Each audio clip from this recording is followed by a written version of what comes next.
Welcome to the History Slam podcast from Activehistory.ca. Here's your host, Sean Graham. Thank you, Adam. Welcome to the History Slam, everybody. I am Sean Graham, coming at you today, nearly live from Ottawa, Ontario, doing something a little different today. If you remember, about a month ago, we released on this channel the first episode in a 5-part series entitled How We Helped, Stories from Eastern Ontario Social Workers. And in that episode, it looked at some of the early days of social work here in Eastern Ontario, but a lot of the themes apply broadly across the country. And we got such great feedback on that. I wanted to share the second episode in that series. This one is called A Human Touch, The People of Social Work.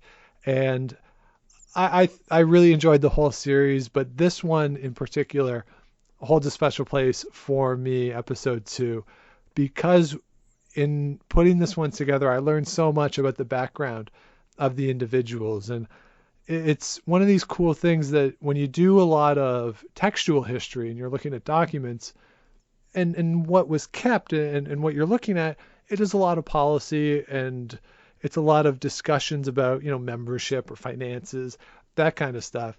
And what we found in a lot of the oral histories that I used and that I conducted, the interviews, that you get more of the backstory. Who are the people behind these things? And you hear their voices and you see their faces in cases and you get a better sense of who they are. And the names in those documents really come to life. So I really enjoyed putting this one together. And some of the stories are really quite remarkable. You go back to an individual who enlisted in the Army in the Second World War as a social worker, and you get a sense of what her story is, for instance. So I really wanted to share this episode of the series with you all here on the channel. So again, this is part 2 of How We Helped, Stories from Eastern Ontario Social Workers, entitled A Human Touch, The People of Social Work.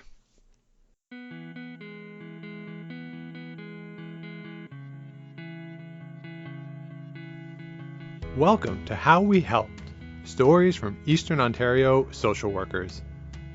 In this episode, we try to answer 2 questions at the core of social work. Who becomes a social worker? And what's their motivation?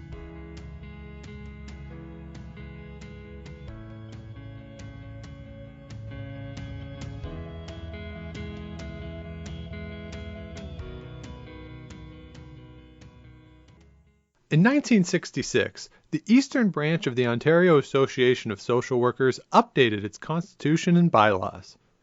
In describing the group's purpose, the wording was amended to clearly state that the needs and interests of individual members must be served. As a professional association, the OASW is unusual because we're not only there to provide services for our members, for the profession, but also to advocate for our clients. And that's not usual in a professional association. It's usually the professional association wants to advocate just for their membership. Former Eastern Branch President Beverly McIntosh describes a laudable goal, but what would compel someone to join the group? Often one of the main reasons that social workers joined OASW is because they wanted to speak with one voice on issues of housing, poverty, racism. In my day, the big issues were recognition of gay rights. So again, looking at a systems approach, but hauling in the professional association to help us to increase our voice as speaking as one rather than in small pods of interest groups.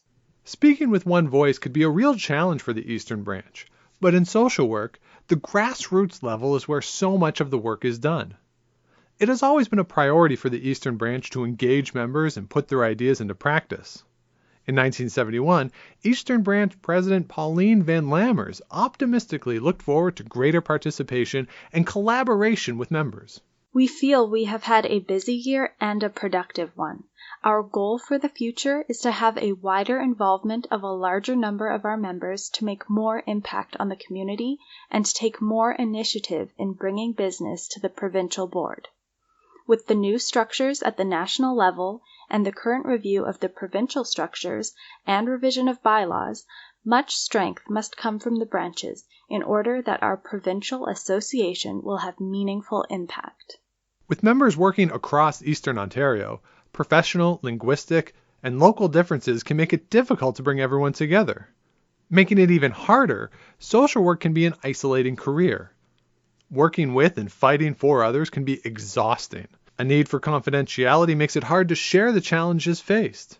Ann Seymour and Wendy Burkhan are well aware of this. I think as far as an individual, I think we have our own responsibility to go out there and seek services. And so I think there's a lot of opportunity, and maybe we're not tapping into the resources and supports that are available. But when you talk about social work being an isolating field or a profession, I totally can agree with that. I agree with that in the sense that social workers are seen as, if we think about from an Indigenous lens, if we think about social workers, these are the people that we don't want to be connecting with.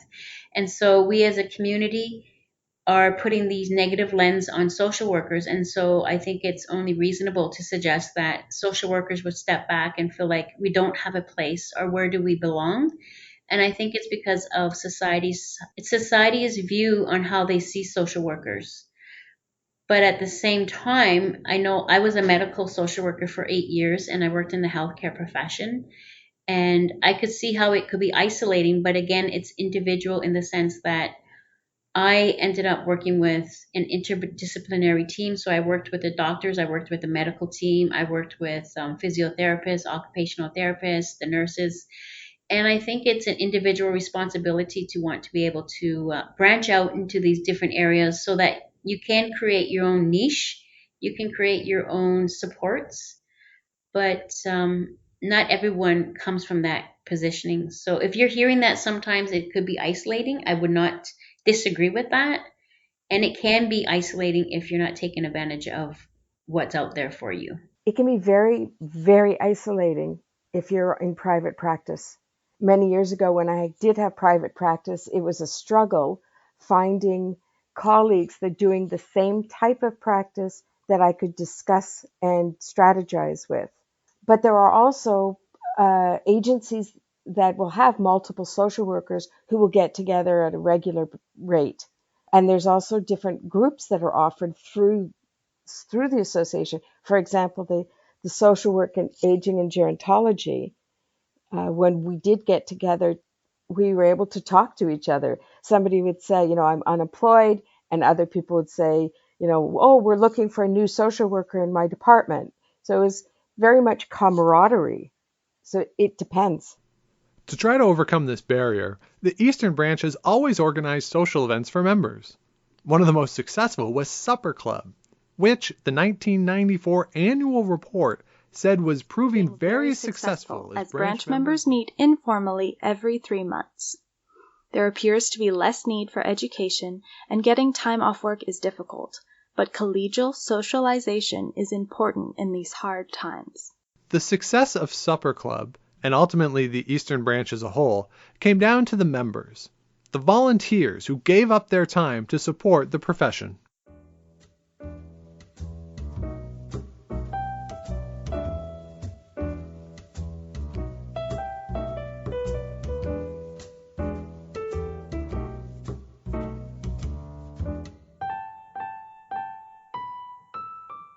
So who were these people? What type of person becomes a social worker?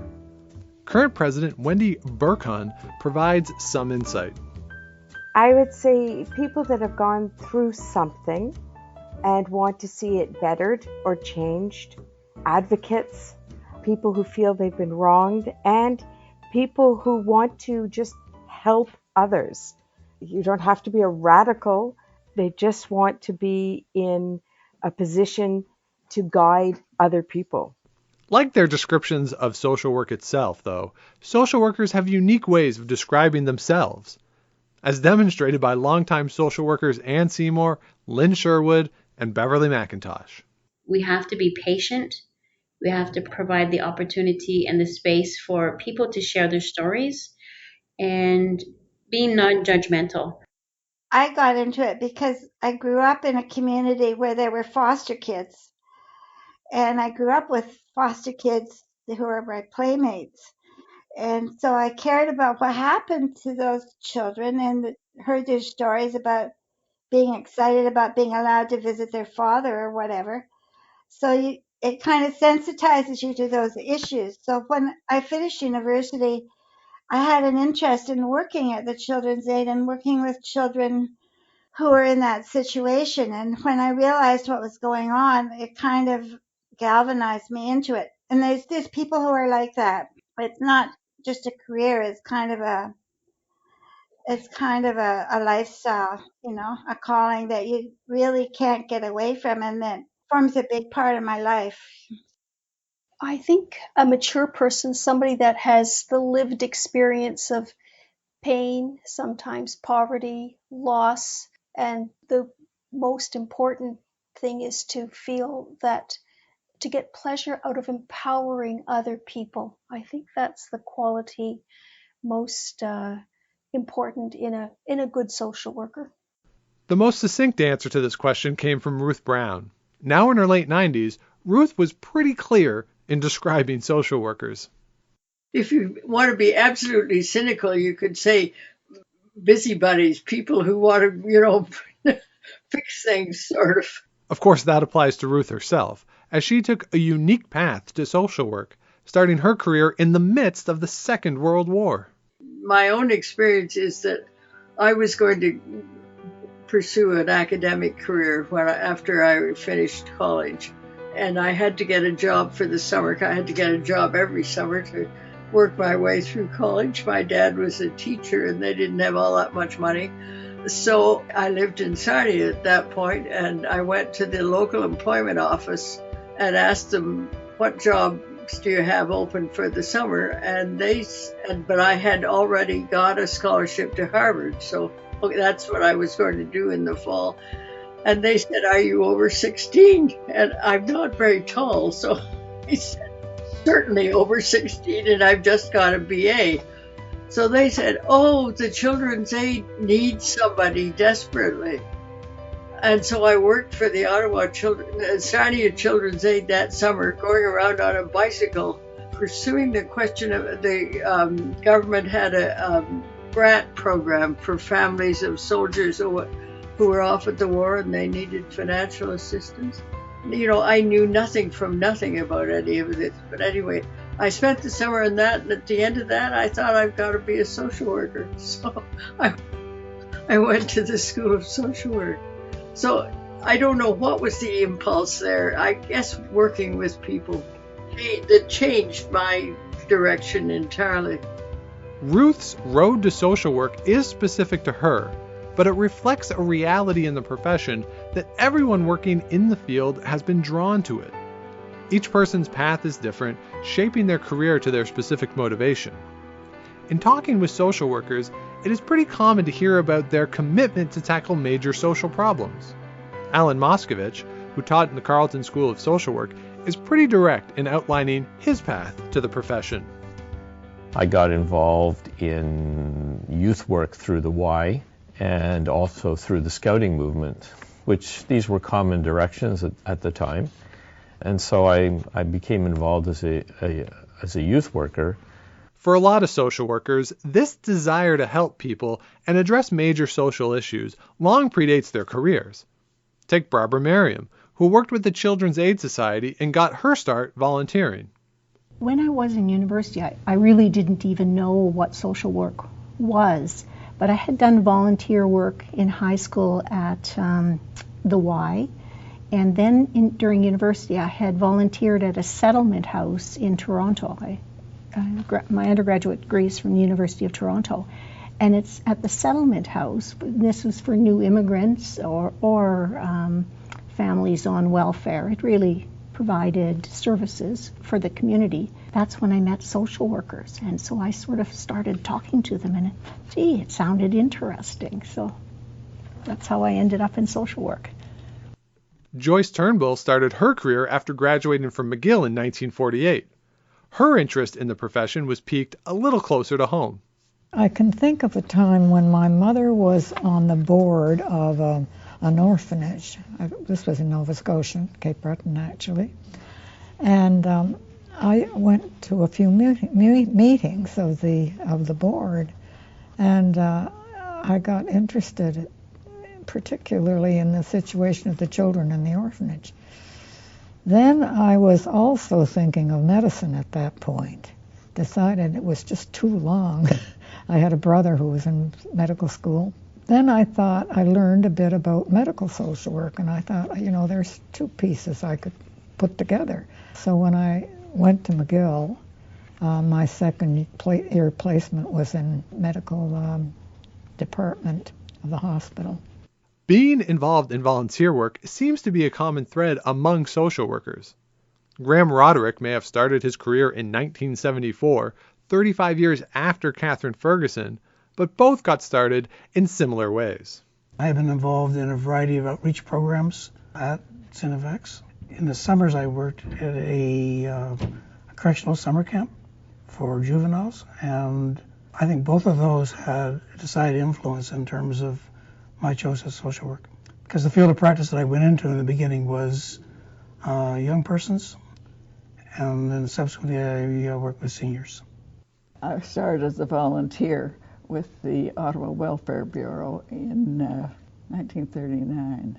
I was finishing my BA at Queen's. We were still in the depth of the Depression. 39, it still didn't look much brighter. And what was I going to do when I got finished university? What could I do? There were not many prospects. I met a girl from Toronto University who was taking social work, and it sounded interesting. It was a 2-year course, so 2 more years at university would keep me occupied. It might turn into something, but it was a prospect. Having got the idea, then I started looking into what social work was about, what I would do with it if I did get a degree there. Marg Nelson's career started at a mental hospital, and her commitment to her patients motivated her entire career. I was drawn to the profession because mainly it was mental health that I was interested in, and so that's how I started. That is always a component of any circumstance that a social worker deals with in any case. And the other aspect, of course, was that I wanted to be able to help people. Sheila Baslow, on the other hand, took a rather circuitous career path before starting at Children's Aid in 1955. I knew I didn't want to be a nurse, didn't want to be a teacher, didn't want to be a secretary. Heard about social work, didn't know what it was about, but it sounded intriguing. I was very, very fortunate to have all kinds of diverse experiences in social work.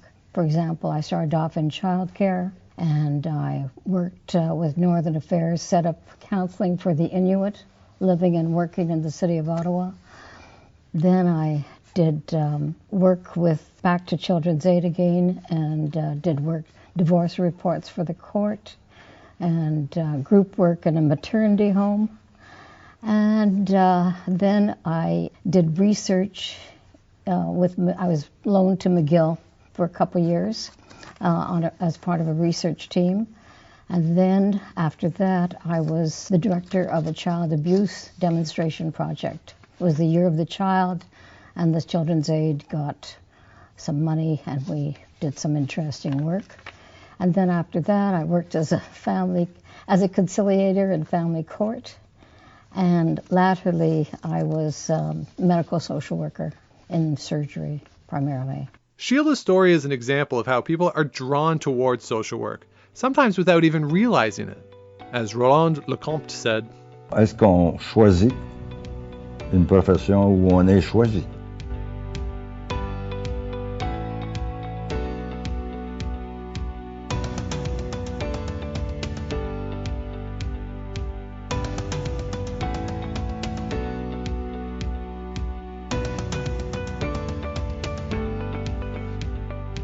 When you're in the profession, you can find yourself doing any variety of things. Take Mary Sinclair, who graduated from the University of Toronto in 1950 and got her first job in social planning. My first job was with the Social Planning Council of Metropolitan Toronto, and I was a coordinator of the volunteer department. I graduated with my focus on community development and social planning, but I did go into other areas later. I decided that I wanted to also focus on family and children's services, and then moved into more staff development and teaching and group work. Compare that to Joan Gullen, who created social programs while working at the Family Service Center. I got a job at the what was then known as the Family Service Center. Now it's called the Family Services à la Famille.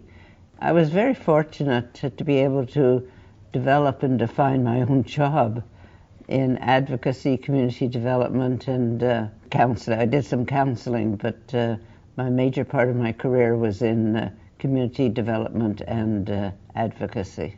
And at that time, the United Way funded the agencies for that purpose. While Joan and Mary may have been working in different fields, fighting different battles, and advocating in different ways, they both highlight what drives social workers: the need to help.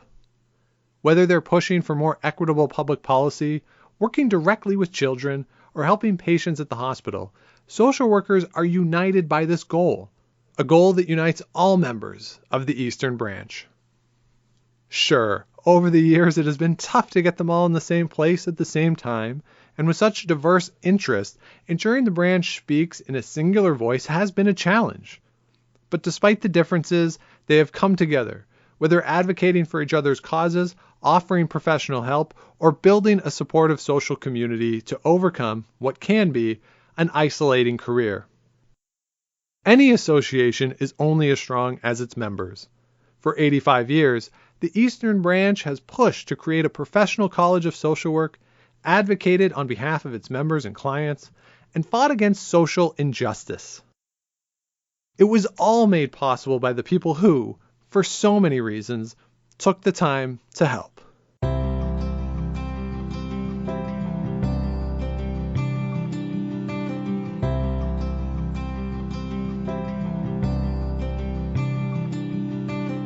When I asked Wendy Burkhan what she'll remember about the Eastern Branch, there was only one possible answer. The people that started the OASW, the pioneers that spoke on the videos, they really started fires. They changed so many things for all of us. The legacy of age and wisdom, of seeing you from going pre-vote for women to taking it for granted. The changes in children's aid in the last century, all these things happened because social workers were involved. And I think the Eastern Branch has a heavy influence.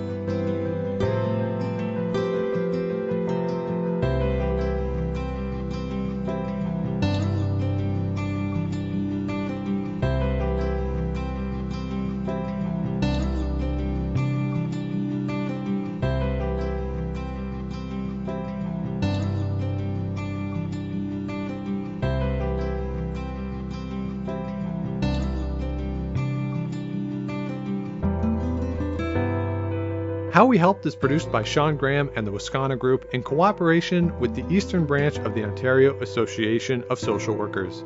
Special thanks to Wendy Burkhan, Beverly McIntosh, Ann Seymour, Ruth Brown, Lynn Sherwood, and the pioneers of the Ontario Association of Social Workers, Eastern Branch. Voiceovers by Jill Amantea. Music from bensound.com. Thanks for listening.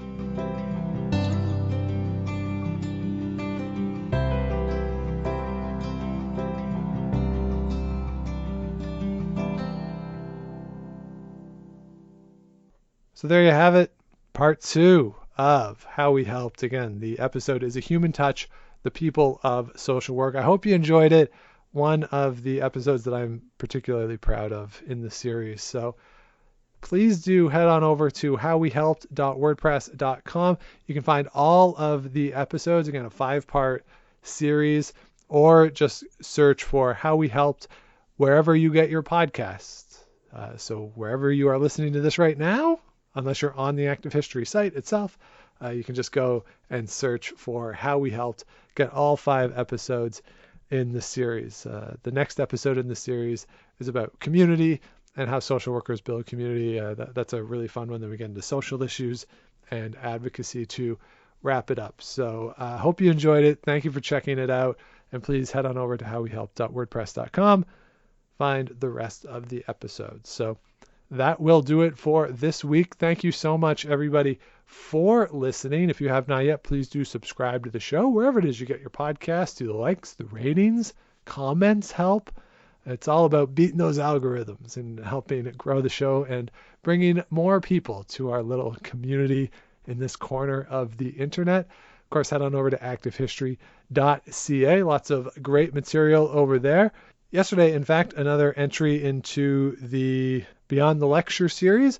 This one is about insulin and the unessay. And I'm very interested in projects and assignments that people are given in classes that are not pure historical essays, different ways of sharing history. A lot of great ideas over there. So certainly encourage you to check that out. And of course, when you're over there, you can find all of our past episodes in the podcast section. And as you're looking through that section, if you come up with ideas that we have not done yet or something that you'd like to hear on the show, please do feel free to reach out. historyslam@gmail.com or Twitter @TheSeanGraham. So that'll do it for this week. We'll be back with you again next week. But until then, if you're out and you see Enrico Palazzo, please say hi for me.